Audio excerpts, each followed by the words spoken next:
before we start with this dealing with this polygon, we should know what are closed figures and what are open figures. This is a closed figure and this is an open figure. So open figure, closed figure. What is the difference between a closed figure and open figure? Here, closed figure is nothing but a figure whose starting point, this is the starting point and this is the ending point. Both are equal. The starting point and ending point both are same. Such figures can be called as closed figures. Here, this is the starting point and this is the ending point. Starting point, ending point. Starting point, ending point both are different. Such figures can be called as open figures. Starting point and this is the ending point. So these are called as closed figures and these are called as open figures. Okay. Next. Now let us see what is a polygon. Polygon is a simple closed figure. What do you mean by simple closed figure? Suppose if I say this closed figure, it has only one interior. Such figure is called as simple closed figure. Suppose if I say this figure, it has two interiors. These are called as complex closed figure. Complex closed figure. These are called as simple closed figure. So here, polygon is a simple closed figure formed by the line segments. How many line segments are required to form a polygon? We need at least 3 line segments. So this is a polygon, a simple closed figure formed by the line segments. So these are the line segments. This is the line segment, line segment, line segment. Formed a closed figure. Okay, like that. A closed figure formed by 3 line segments can be called as triangle. Depends on the number of line segments involved in that polygon. It is named in different ways. A closed figure formed by 3 line segments can be called as triangle. In the same manner, a closed figure formed by 4 line segments can be called as quadrilateral. Similarly, 5 line segments can be called as pentagon. Okay, 6 line segments can be called as hexagon, so on like that. Depending on the number of line segments in which the closed figure is formed, it is named in different ways. 3 line segments, triangle. 4 line segments, quadrilateral. 5 line segments, pentagon. 6 line segments, hexagon. 7 line segments, septagon or heptagon. 8 line segments, octagon. 9 line segments, nonagon. And 10 line segments, decagon. Okay. So depends on the number of line segments which a polygon is formed. It is named in different ways. Okay. Now our topic is about this quadrilateral. Okay. So quadrilateral is a simple closed figure formed by 4 line segments. Okay. Now let us see. Depends on the shape of the quadrilateral. Depends on the shape of the quadrilateral. Quadrilateral can be shaped in different ways. So like this. This is a quadrilateral. This is a quadrilateral. And this is a quadrilateral. All these are nothing but different shapes of a quadrilateral. Depends on the shape of a quadrilateral. Depends on its shapes and depends on its properties. It was named in different ways. Okay. So here I can see a quadrilateral. Okay. So this is a quadrilateral. From the quadrilateral comes another shape which is called as trapezium. This is a quadrilateral. Trapezium. What is the difference between this one and this one? If the quadrilateral here, no sides are parallel to the opposite side. These two sides are not parallel. These two sides are not parallel. Okay. So this can be called as quadrilateral. If here in trapezium, if one pair of opposite sides are parallel. For example, here this side and this side are parallel to each other. What do you mean by parallel? If produced doesn't meet at any point. For example, I am producing this to some extent. There is no possibility of these two lines crossing each other. Whereas these two sides are not parallel, because if you produce them, that means if you produce like this, so they meet at certain point. Such quadrilateral can be called as trapezium. From the trapezium comes the parallelogram. Here one pair of opposite sides are parallel to each other. Here in parallelogram, this is a parallelogram.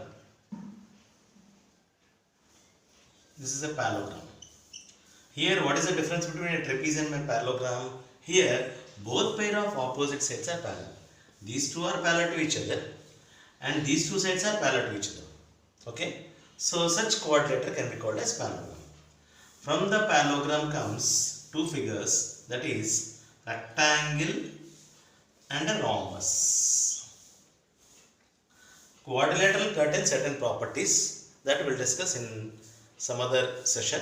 Okay. And trapezium possesses some properties. Parallelogram has some properties. From the parallelogram comes an rectangle and rhombus. So these two contains all the properties of parallelogram. And parallelogram possesses all the properties of trapezium. Trapezium possesses all the properties of quadrilateral. From the rectangle and rhombus, so this is a rectangle, this is a rhombus, comes a square. Square contains all the properties of rectangle and square contains all the properties of rhombus. Okay. So these are the types. Okay. These are the different types of quadrilaterals. Okay. Now our topic is about trapezium. Okay. How to find area of a trapezium. Okay. Actually, what is a trapezium? Already said that if one pair of opposite sides are parallel to each other, then that quadrilateral can be called as trapezium. Okay, here I am drawing like this. This is the trapezium. Even I can draw like this. This is also a trapezium. This is the trapezium. Or we can draw like this. This is the trapezium. Here these two are parallel to each other, and you can draw like this. Okay. This is the trapezium. Or I can draw like this. So these are the different shapes of trapezium. Okay. From all the trapeziums, what did you observe? Here, these two are parallel. These two are not parallel. Here, these two sides are parallel. And these two sides are not parallel. Here, these two sides are parallel. These two sides are not parallel. Whereas these two sides are parallel and these two sides are not parallel. Here, these two sides are parallel and these two sides are not parallel. Such trapeziums. Okay. These are the different types of trapeziums. Okay. Now, our topic is about how to find area of a trapezium. How to find area of a trapezium. Okay. So first of all, we will discuss the formula for finding area of a trapezium. Okay. Trapezium. This is a trapezium. Okay. So this is A. This is B. This is C. This is D. Area of trapezium nothing but half into H into A plus B. What is H? What is A? What is B? A and B are nothing but the length of the sides which are parallel to each other. So you can take this as A and this as B, because these two are parallel to each other. What is the H? H is nothing but the perpendicular line joining these two sides. This can be taken as H. So that is half into H. That means you take it as DE into AB plus CD. Suppose if I draw a trapezium like this, A, B, C, D. How to find area of the trapezium? Half into AB is perpendicular to AD and BC. So AB is nothing but height. So AB into, and AD and BC are parallel to each other. So AD plus BC. Suppose if I draw a trapezium like this, P, Q, R, S. So what is the formula for finding the area of a trapezium? Half into PS. PS into PQ. PS into PQ plus RS. PQ plus RS. So this is the formula for finding area of a trapezium. So using this formula, we are going to find area of a triangle on the Cartesian plane. Okay. Actually, I have to derive this. That we'll discuss in the later section. Okay. So using this formula, actually our topic is about finding area of a triangle on a Cartesian plane. Further, we need to discuss about how to find area of a trapezium.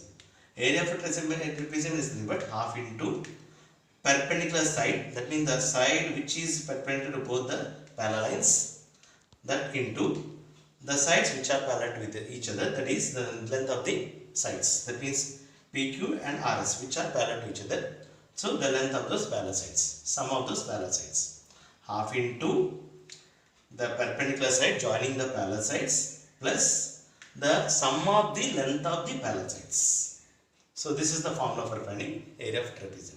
So using this formula, we are going to find the area of a triangle on a Cartesian plane. That we'll discuss in the next section. Okay. Thank you very much for giving me this opportunity. Thank you very much. Keep subscribing to Praveen Tutorials.